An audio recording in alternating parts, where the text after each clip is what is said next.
Can we rely on Nivea sunscreens to keep us protected from the sun? How trustworthy are they? Stay tuned because we will talk about all of that in today's video, and I will do a mini review of all Nivea sunscreens that I have tried so far.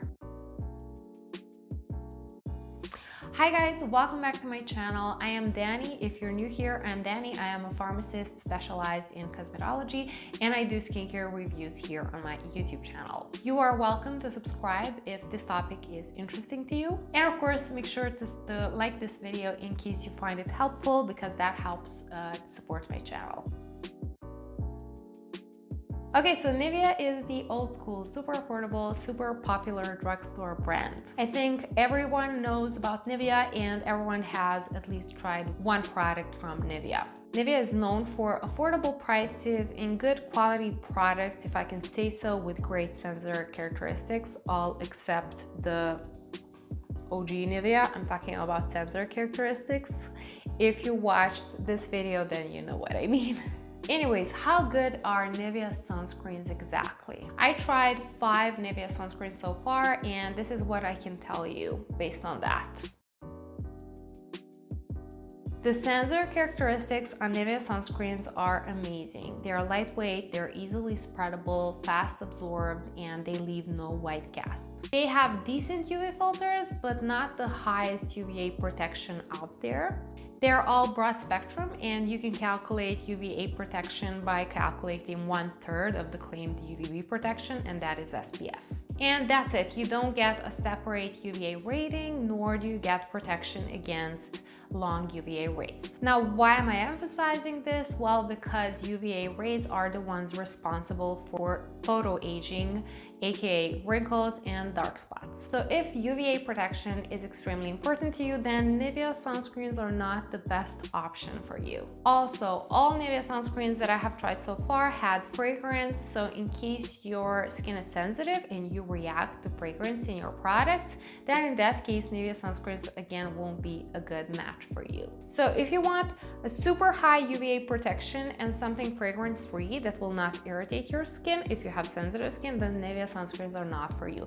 But if not, if all that you're looking for is a decent sun protection, great sensor characteristics, and an affordable price, then you can give it a go and try Nivea sunscreens. Okay, now let's talk about the Nivea Scandal. You guys asked me to comment on the Nivea Scandal, and that's why I'm including this part in this video as well. So apparently, Witch did an independent testing of some drugstore sunscreens, and one of the Nivea sunscreens failed to deliver the claimed protection. And that is Nivea Kids Protecting Care SPF 50 sunscreen. And Nivea reacted to this. That's not true. We tested it in 2019. Everything was okay. Bye. That's it. I mean, that's not exactly what they said, but you get the point. They didn't really bother to address this. And now you're probably wondering, can we trust Nivea after this scandal or not?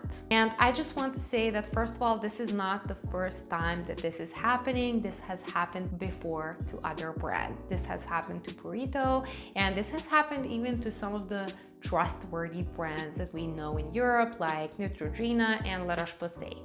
And I have to disappoint you, unfortunately. There is no way to be sure if the rating that you're getting is the one written on the packaging. There's just no way to be sure about that. This is because sunscreens are complicated and SPF testing as well is very complicated. So basically, bottom line is that you can never know.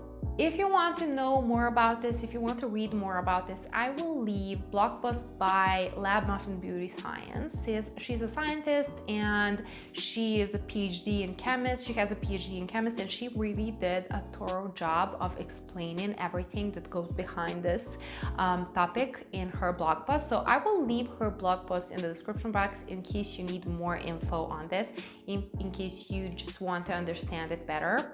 And here on my channel, I don't want to go that deep into this topic. I just want to say that yes, this has happened before. It happened to La Roche-Posay, it happened to Neutrogena. For me, this is not exactly a scandal. This can happen to any brand, to any sunscreen. So no, I would not dismiss Nivea sunscreens just based on this scandal, if you ask me. and that's it. No, I'm not dismissing Nivea sunscreen just because of this. Okay, now which Nivea sunscreen is right for you?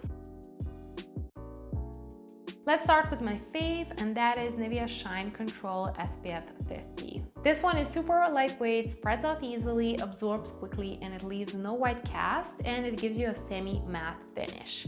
And this one is the most mattifying sunscreen that I have tried from Nivea, and I would definitely recommend this sunscreen to people who have normal or oily skin types. Now, if you want more details on ingredients, UV filters, etc., I did do a separated review on this one, so you can watch it right here in case you're interested. Okay, next up we have the blue Nivea facial sunscreen SPF 30, and this is the cheapest sunscreen that I found in the drugstore from Nivea, and I think there is no other name for this one. It's just the blue facial Nivea sunscreen SPF 30. That's the only name that it has. This one again has amazing sensor characteristics, and it's a little bit more moisturizing, and my dry skin loves it. Again, it leaves no white cast, it spreads out easily, moisturizes really well, so amazing sensor characteristics.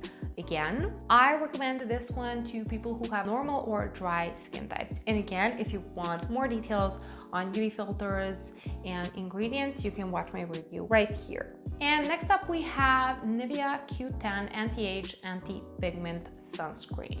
This one has the same sensor characteristics as the cheapest blue Nivea that I mentioned before. It spreads out easily, very moisturizing, no white cast, not sticky, not greasy, or anything like that. The only problem that I had with it is that I could not use it because it was very irritating to me.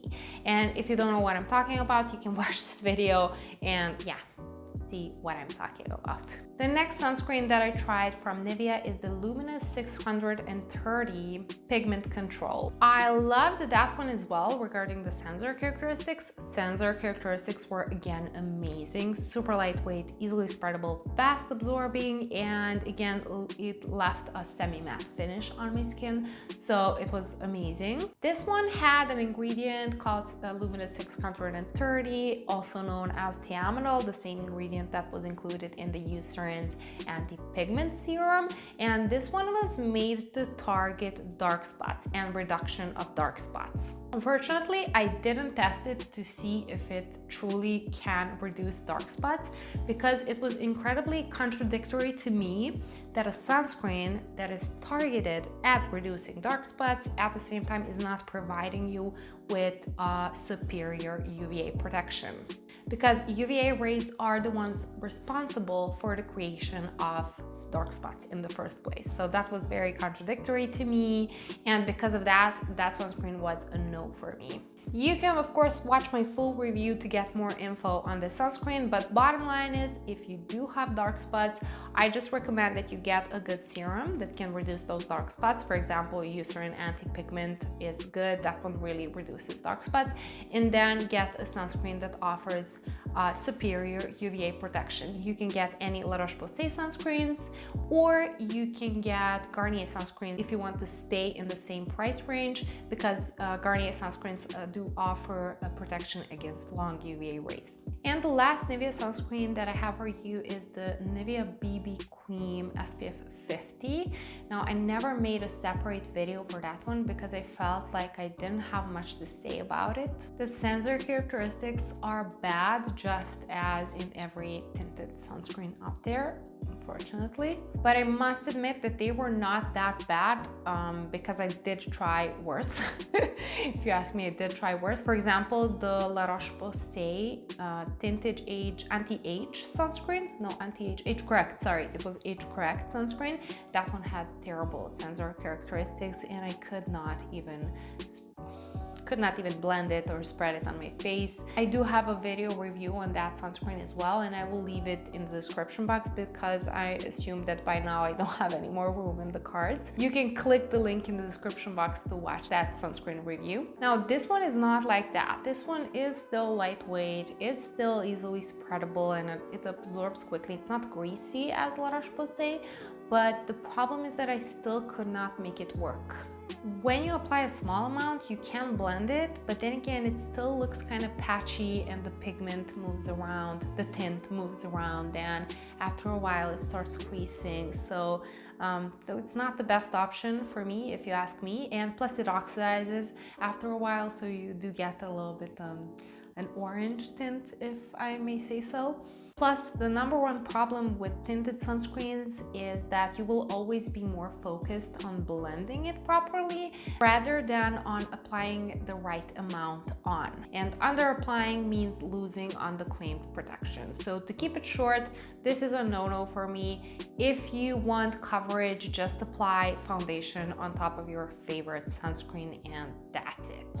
I wouldn't recommend using a tinted sunscreen.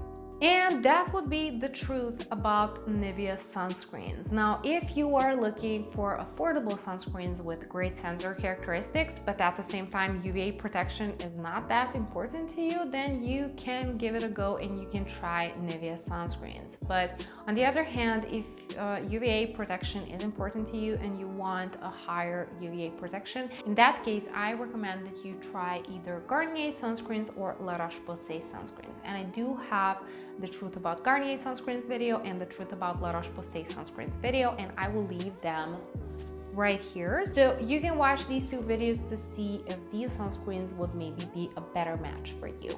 Let me know if this was helpful in the comment section down below, and like this video if you want to support my channel, and I will see you in my next video. Bye!